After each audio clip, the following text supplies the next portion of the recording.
so much pressure or frustration or conflict. Those are the three primary sources of stress. What are you going to do about it? Stay in the game.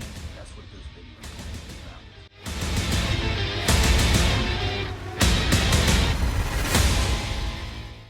You ever been in a meeting and you start feeling stressed out in the meeting? How about you got so much going on that you're just feeling overwhelmed? Or you got so much going on you don't even know where to begin?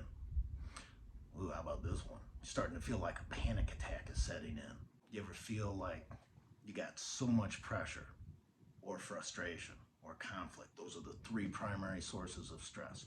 You got so much stress going on, it starts kicking in that fight or flight response. The cortisol is coming in, the adrenaline, you can feel the adrenaline going through your body. What are you going to do about it? What can you do in that moment? How can you bring it down? How can you manage that so that it doesn't start causing some dysregulation for you and you can maintain engagement and stay in the game in whatever you're doing in that moment?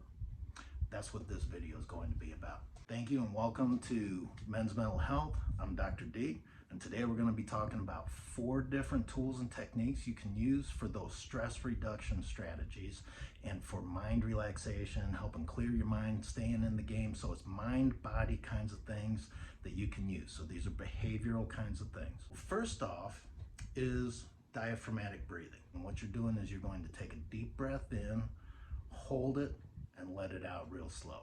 Okay, right here there's a kind of an upside down U-shaped muscle called the diaphragm, and if you release that, it actually opens up more room for the lungs to expand. You'll hear therapists call it belly breathing. So you're really breathing, it's kind of like breathing into your belly. It's really your belly is expanding because your lungs are expanding. So I tell little kids that imagine you swallowed a beach ball and you want to make your belly big. You want to blow up the beach ball. So my belly's already big, like I swallowed a beach ball to begin with. But you take that deep breath in, hold it, and then let it out real slow. Okay, I'm sucking my gut so you can tell there's a difference there. All right, so take that deep breath in, hold it, and then let it out real slow. Diaphragmatic breathing. The idea is that when we are starting to feel stressed, we start breathing more shallow, more rapidly, and we start hyperventilating. We could actually, you and I right now, could trigger panic attacks in each other by hyperventilating. We create too much oxygen in the system, we start having a panic attack. Well, the diaphragmatic breathing is kind of the opposite of that. It's slowing it down. That's the key. You want to pace that breathing. That's the real key to it, the pacing. And when I'm working with clients, I use the numbers 3, 4, 7. Take the breath in for 3, hold it for a count of 4, let it out for a count of 7. It's not that there's anything magical about those numbers, it's just that they're easy to remember. 3 plus 4 equals 7. And you'll hear therapists have different sets of numbers. It's not the numbers that's important, it's the pacing. Slow it down. Let that excess oxygen get out of your system. Slow down your breathing because we start hyperventilating when we start feeling that stress. Slow it down. Pace it. Now, on a scale of 1 to 10, with 1 being no stress at all, 10 being just off the chart. Diaphragmatic breathing will bring it down a couple notches. It might take it from an 8 down to a 6, down 7 down to a 5. It's not going to take it down to a 1 or a 2, but it will take it down a notch. Like you're in the middle of a meeting, you're on the road, you're in those moments where you got to stay in the game. Diaphragmatic breathing, doing a couple breaths, slow it down, will take it down a notch. Very effective tool. It takes practice. The more you practice it, the more effective it becomes. You'll hear a lot of people say, well, I do deep breathing all the time. Totally fine.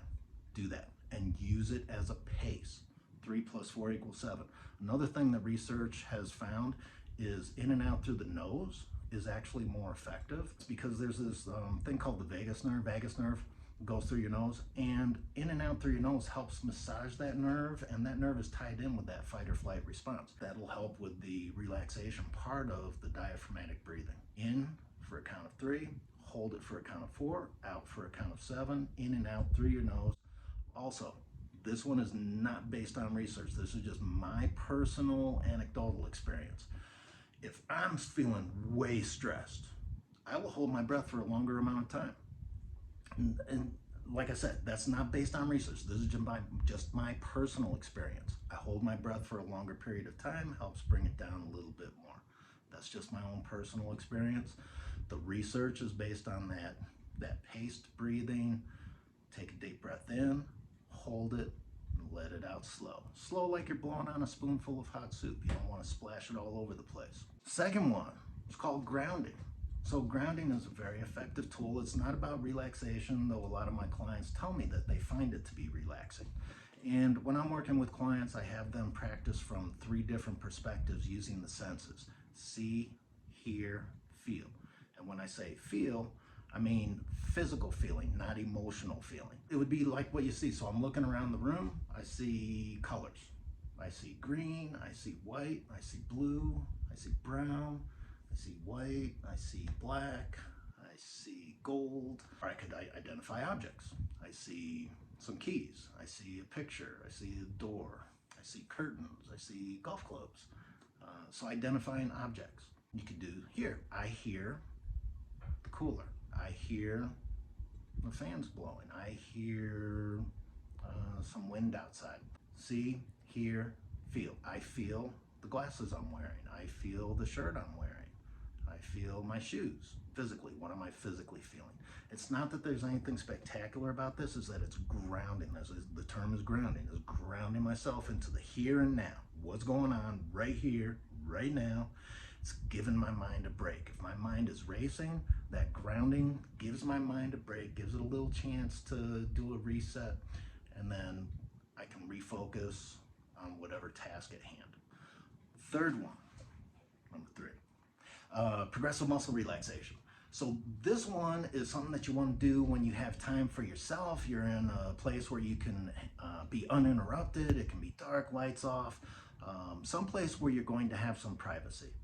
So you need some time for this one.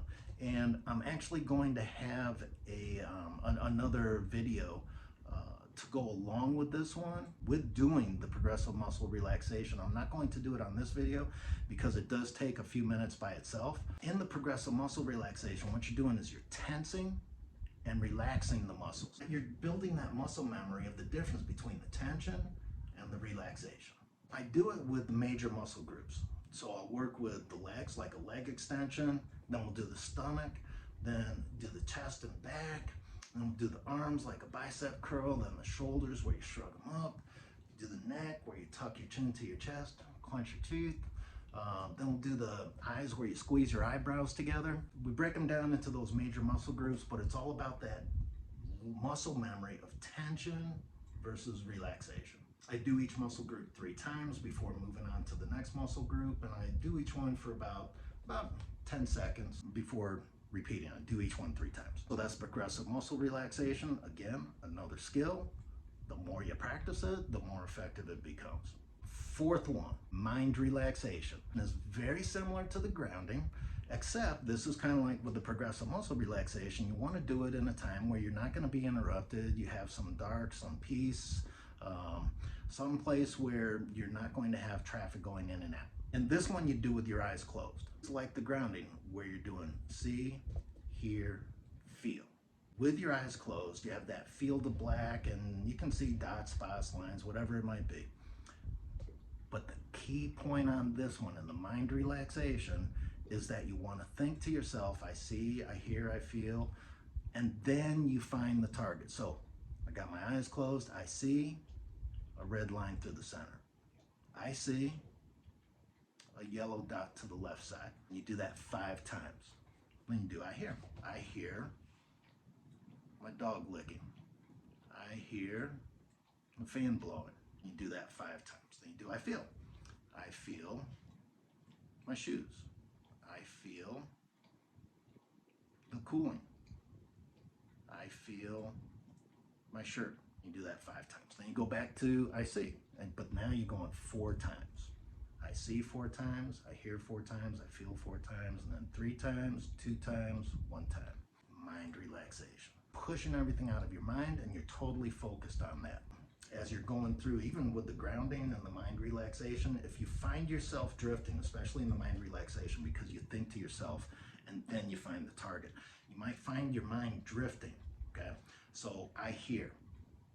Well, I already said I hear the fan, I heard my dog, I'm not hearing anything else right now, and I keep listening and listening and listening. Well, my mind might start drifting onto something else. Pull it back in, keep focusing, refocus. Every time you're doing that, you're working that muscle. It's just like an exercise in the gym, you're doing those repetitions, you're working that muscle, you're getting that, you're building up that skill. So refocus and keep working on that mind relaxation. It's a very effective way to do it. It's a very effective tool. Those are 4 effective tools that you now have for relaxation. These are behavioral kinds of techniques. One is the diaphragmatic breathing, taking the deep breaths. The second one is grounding, focusing on what you see, hear, or feel. And from my experience with clients, they usually find that one of those is most effective for them. Third one, progressive muscle relaxation, where I'm about to do a companion video on that to do a full progressive muscle relaxation for you to use. And fourth one is mind relaxation. The more you use them, the more effective they are. These are skills just like any other skill in life, and I hope these help you out. Thank you. Like, subscribe, and in the comments below, tell me what was the biggest takeaway and any other ideas that you want me to talk about.